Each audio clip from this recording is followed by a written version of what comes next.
Shalom, shalom, peuple de Dieu. Voilà, merci beaucoup. C'est encore moi, votre humble serviteur, le prophète Gabriel Kabea Mutombo. Je vous bénis et je vous salue dans le nom précieux et glorieux de notre Seigneur et Sauveur Jésus-Christ. Merci beaucoup, merci beaucoup. Alors, nous sommes en train de poursuivre avec nos enseignements sur le type de la sorcellerie, Alors aujourd'hui, nous allons parler sur la sorcellerie de sang. Aujourd'hui, nous allons parler sur la sorcellerie de sang. Laisse que notre Dieu vous bénisse. Avant de pouvoir commencer mon enseignement de ce matin, alors j'aimerais d'abord dire merci à tout le monde qui nous aide, qui nous soutiennent de par leurs conseils.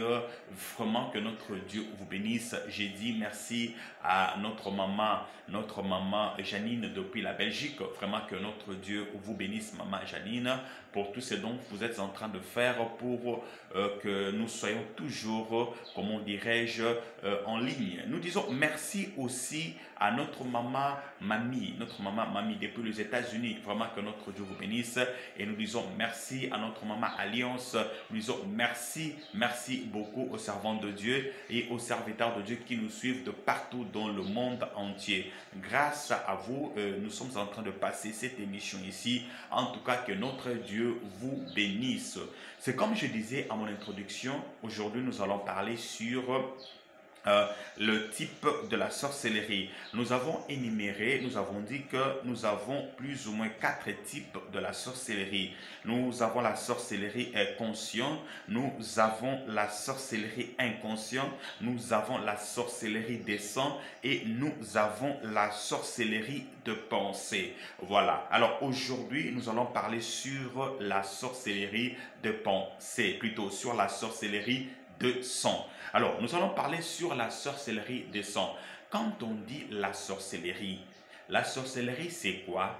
La sorcellerie est tout simplement un esprit impur des 3e degré que le diable a tout simplement placé dans l'homme, a tout simplement mis dans l'homme, afin de pouvoir exercer ce qui est son ministère pour détruire son prochain qui est un homme, voyez-vous. Donc la sorcellerie, c'est un esprit de 3e degré que le diable possède, met dans l'homme pour détruire une personne afin que la personne ne puisse pas évoluer. Et souvent la sorcellerie, le diable a fait un effort et que dans chaque famille, dans ce monde ici, et que son membre puisse se figurer dans chaque famille. Voilà.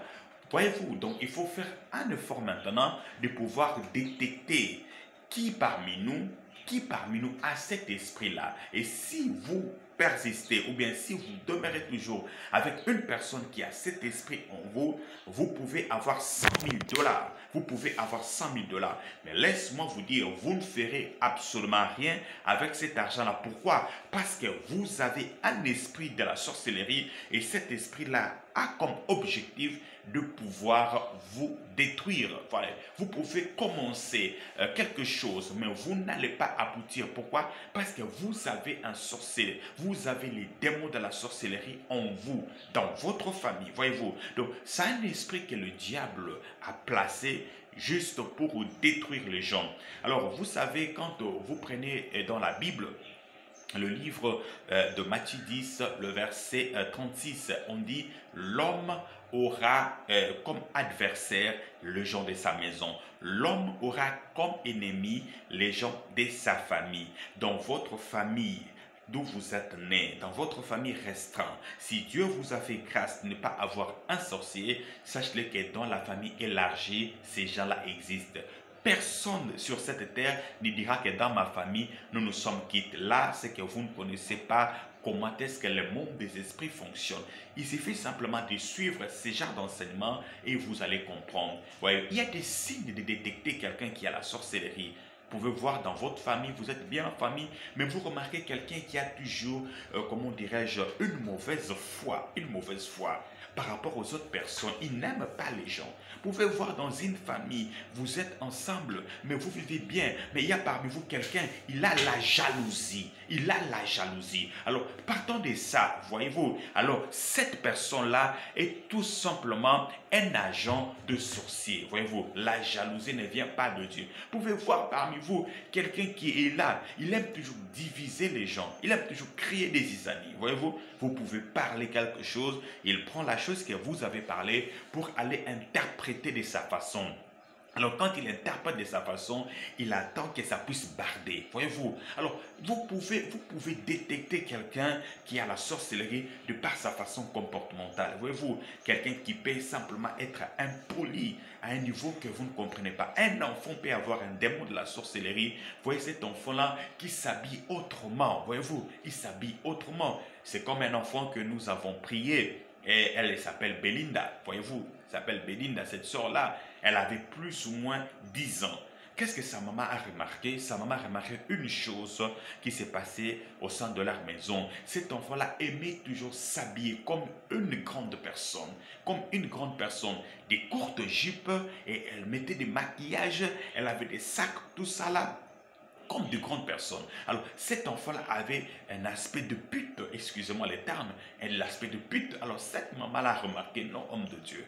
Je remarque parmi tous mes enfants ici, mais cet enfant ici, sa façon de s'habiller, sa façon d'être mythique, alors je ne comprends pas qu'est-ce qui se passe. Alors quand elle est venue, nous avons prié Dieu et Dieu a révélé ce qui était son état d'âme. Alors quand Dieu a révélé ce qui était son état d'âme, et l'enfant avait avoué que oui, je suis dans la sorcellerie, et dans la sorcellerie, dans le monde des ténèbres. Vous me voyez, moi j'ai 11 ans, mais dans le monde des ténèbres, j'ai 37 ans, et dans ce monde des ténèbres-là, j'ai comme métier prostituée. Il y a des choses qui dépassent votre entendement. Il suffit tout simplement de suivre très bien ces enseignements ici et vous allez être affermi dans ce domaine de la sorcellerie. Merci beaucoup, que notre Dieu vous bénisse vraiment de partout. Alors, nous avons aussi créé notre groupe WhatsApp. Vous voulez être parmi nous dans ce groupe WhatsApp, car là-bas, nous avons des serviteurs de Dieu. Nous avons 2 servantes de Dieu.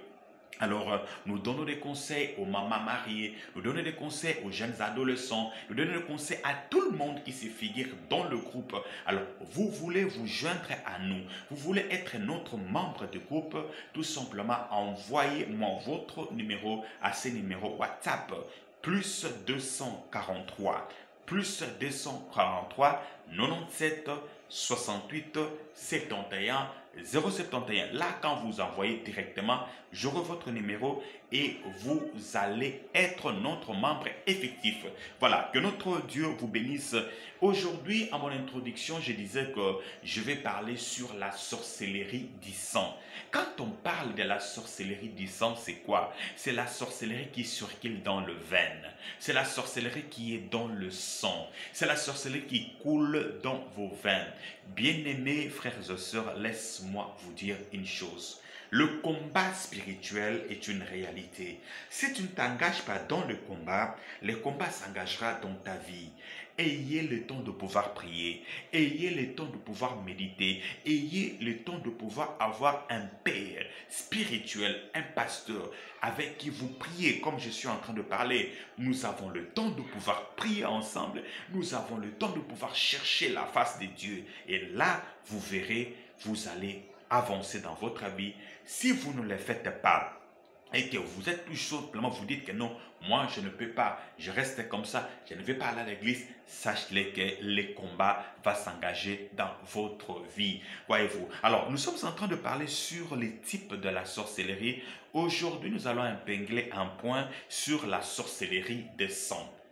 La sorcellerie des sangs, c'est quelque chose qu'on hérite.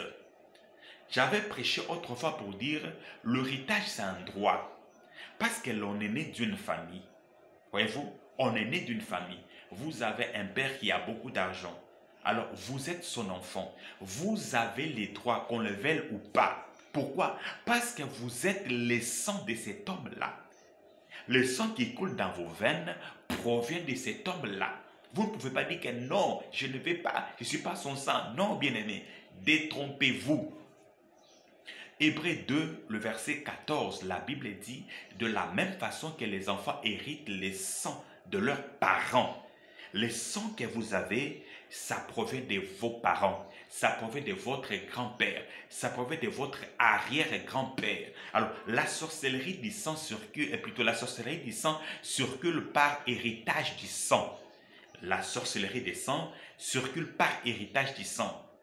Et surtout les gens qui sont nés de la lignée de chefs coutumiers. Écoutez, laisse-moi vous dire une chose. Quand on parle d'un chef coutumier, c'est quelqu'un qui est chef, mais de la coutume. Quand on parle de la coutume, c'est de la coutume traditionnelle. On fait allusion au village, on fait allusion ancestrale. Ancestrale, des choses qui sont des mystiques. De mystiques. Vous vous rappelez dans la Bible, quand Jacob est allé épouser dans la famille de Laban, son bon-père, Genèse 29, vous vous rappelez, Laban a donné tout ce qu'il fallait comme donner pour avoir la femme. C'était la cadette. C'est elle que, comment dirais-je, Jacob voulait. Mais quand il est allé là-bas, après la fête, on lui a présenté la fille aînée. Qu'est-ce que le papa dit? Ce n'est point la coutume en ces lieux. Ce n'est point la coutume dans notre famille. Ce n'est point la coutume dans ces pays. Ce n'est point la coutume dans ces villages ici. La coutume est une force ancestrale. La coutume, c'est une force occulte, indépendamment de votre volonté. Ça marche toujours à l'encontre de ce que vous voulez.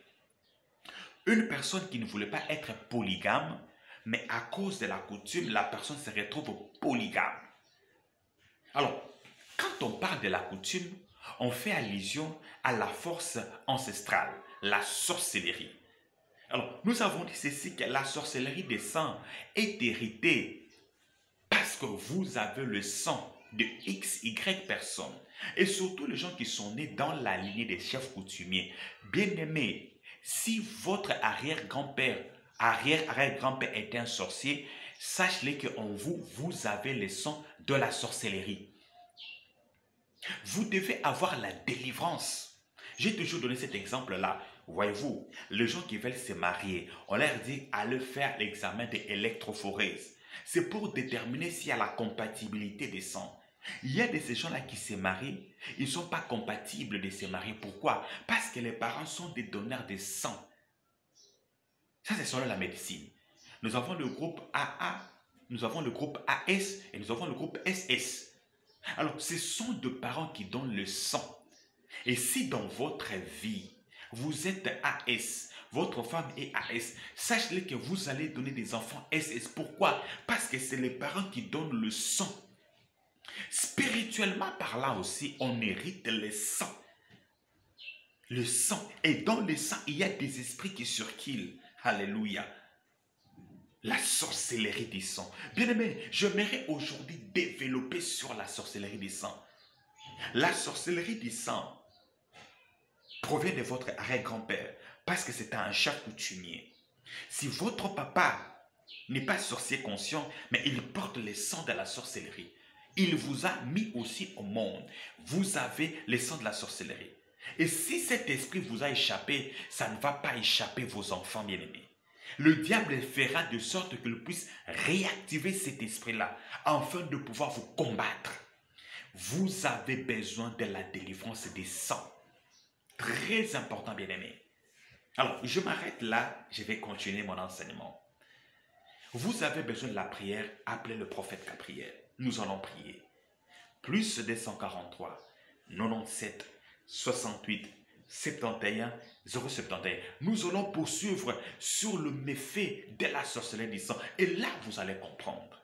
Merci beaucoup. Laisse que notre Dieu vous bénisse. À la prochaine occasion. Merci. Jusqu'à là. Bye.